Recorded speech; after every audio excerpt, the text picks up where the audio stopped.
Buying a house is challenging, from high interest rates, high house costs, and just general cost of living going up. Finding a way to save a lot of money and then take on the additional costs of homeownership is tough. So today, we wanted to get into an interesting strategy for homeownership that is not duplexing or house hacking, but co-purchasing.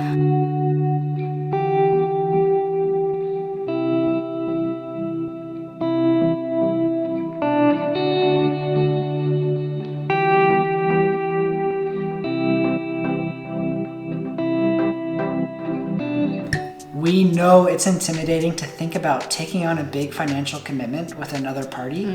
But we're here to tell you it can be done, and it can be done positively. In this video, we will share a little bit about our experience with co-purchasing, as well as the basics when it comes to mortgages and lending. We've also brought in an expert in the field to provide a professional's point of view, Alex Mohr.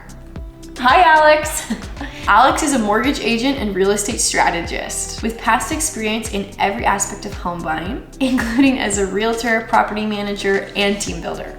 And then, of course, we will review the financial pros and cons of co-purchasing. Just a couple quick clarifications before we jump in. When we talk about co-purchasing, we're talking about both parties being on title and being on the mortgage. We're not talking about co-signing, although this is a strategy that you can definitely consider. Today, we're just going to focus on the financial side of things, not so much the relationship side of things, which we'll cover in a different video. Okay, so let's get right into it. So the route that we took to co-ownership was purchasing a house with one of our parents. We owned it 50-50, so they owned half, we owned half. For ownership structure, we chose to be tenants in common. This is one of the most common ownership structures when it comes to co-purchasing, and it just means that if one of the parties happened to pass away, their ownership in the property wouldn't automatically be transferred to the surviving owners. The alternative to this is joint tenancy, which, as you may have guessed, means that if one party passes away, the property automatically gets transferred to the other owner. This is more common with spousal relationships. Our lawyers help facilitate this process, thinking through what ownership structure made the most sense for us. Okay, so let's jump into the first positive of co-purchasing. Co-purchasing with someone can really bolster your mortgage application and increase your borrowing power. So let's review what lenders look for when you're going to go in for a mortgage application. And let's ask Alex to weigh in. At a high level, a lender typically underwrites a file based on the following: income, credit, and down payment. On the income portion, if you want to stick with a prime or an A lender, you want your ratios to be under 39 and 44. So that is 39% GDS and 44% TDS. And what those mean are gross debt service and total debt service, respectively. Sweet, thanks, Alex.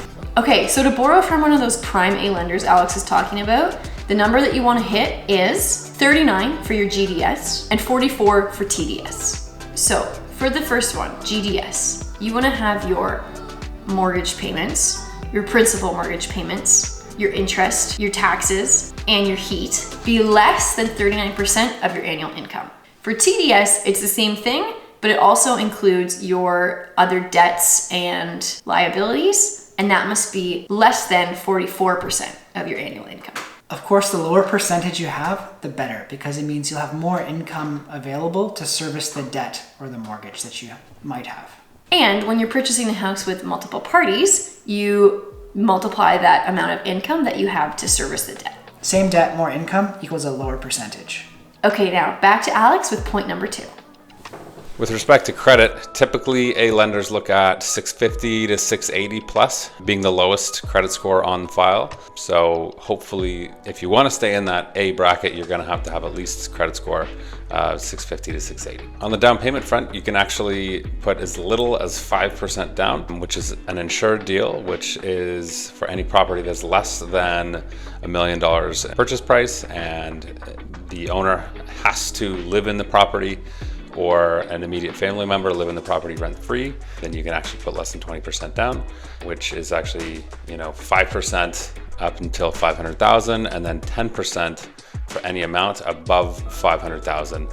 So if you need a $600,000 mortgage, it's 5% on that first 500K, and then 10% on the 100K between 5 and 6. With respect to co-purchasing or purchasing a home with somebody else, usually you would do so to improve one of those three things I mentioned, which are income, down payment, or credit. So co-purchasing can help you get into the market and also enter the market at a higher price point if you want. And because there are more parties on hook for the debt, the lender is going to be a lot more interested in lending to you. And you're likely to get pre-approved for a larger loan. So there are actually mortgage affordability calculators online that you can play around with to see how much, based on your income and debt, how much mortgage you can afford and what you could get pre-approved for. Okay, so second pro to co-purchasing, shared financial responsibility. Okay, this could also be a con and we include it later in the video, but first let's talk about why there's some upside to this. Buying a house feels like a huge financial responsibility, especially the first time you do it. The first time we bought a house, we were so stressed and anxious about it. It felt really hard to make this call. It felt like jumping into cold, dark water with nothing on and no life jacket, no floaty, nothing. Like we're skinny dipping or what? Maybe. When you co-purchase with someone else, suddenly there's no jumping. You're wading on into real estate investing with a nice cushy life jacket and a unicorn floaty ring around your waist. It's not nearly so scary, although there's one limitation.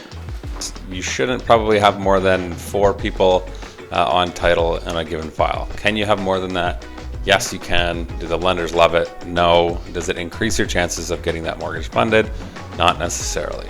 So try to keep it to 4 or less, and that should give you optimal chances of getting your mortgage approved and your property funded. Lenders generally don't want to see more than 4 people on a mortgage for a few reasons. One, it's a bigger workload for them. So they want to be able to check the boxes on your file kind of as quick as they can while reducing their own risk. Having 4 people on file means they have to underwrite each and every one of those people. They have to pull credit, they have to analyze the file, they have to look at bank statements, and it's a lot more work for them to be able to do that. There's not a hard legal limit to having less than 4 people on a title or 4 people or less on a title, but generally it's a little bit, lenders are a little bit less happy to do that and can, reject that file more likely for that reason.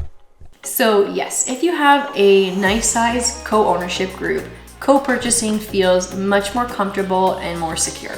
You'll probably take on less direct debt. A $800,000 loan now becomes a $400,000 loan. Technically you're on the hook for all of it, but we'll get into that later. And you have the support of a trusted family member or friend that's right there making these big decisions right alongside you. If one of you, heaven forbid, fell on hard times, you'd have the other person to help carry the mortgage. Or if you're on a variable interest rate mortgage and the interest rate goes up, you also have that second party to help kind of shoulder the burden. That's a great segue into our next point, which is shared monthly expenses.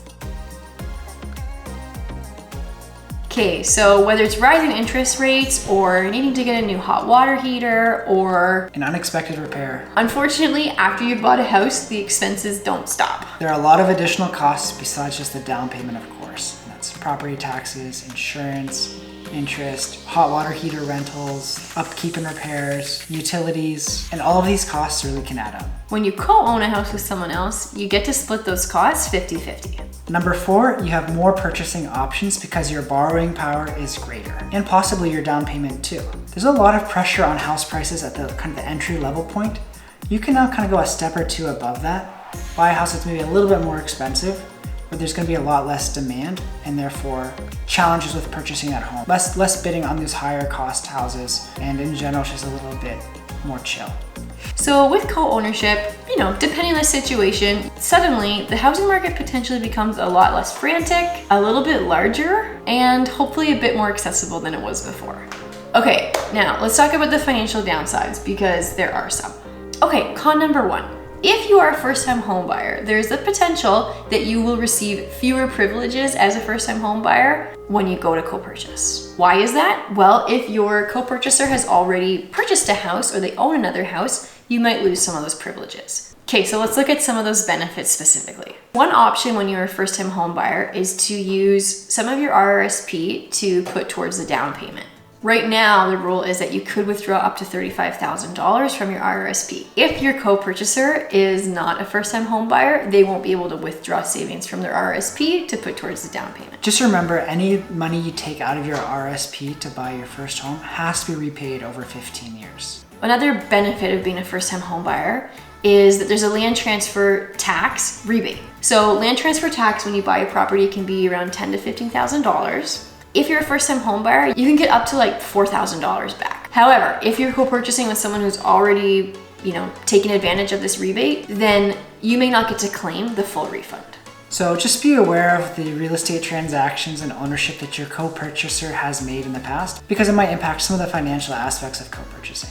All right, con number 2. We sort of alluded to this earlier, but one of the cons of having financial codependency and co-purchasing is that if I lose my income and I stop paying my mortgage, the other person on the mortgage and title is fully responsible for it. So that can cause a lot of financial stress on that person to try to carry the load.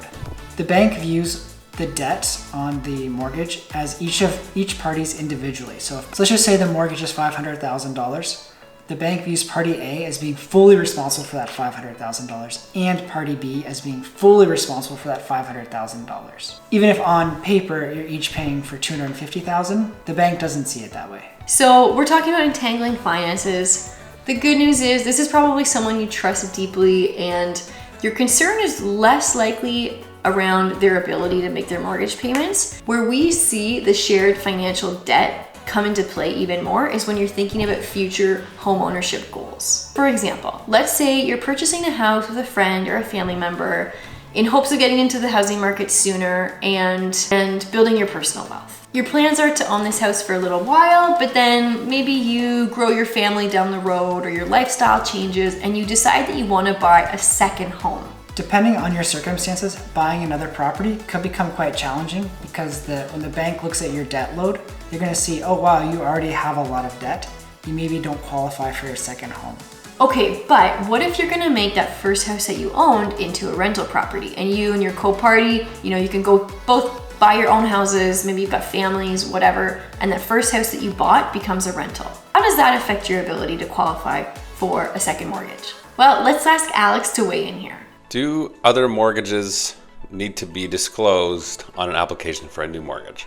Short answer is yes. Any mortgage that a borrower has, any mortgage payment that a borrower has, even if that property is rented, needs to be A, disclosed, and B, the income and expenses need to be explained in the application when it's submitted. The reason one needs to disclose their other rental properties in a mortgage application is simply because in that mortgage application, most lenders will, on the A side, include 50% of the rental income that one is getting on that property towards your income.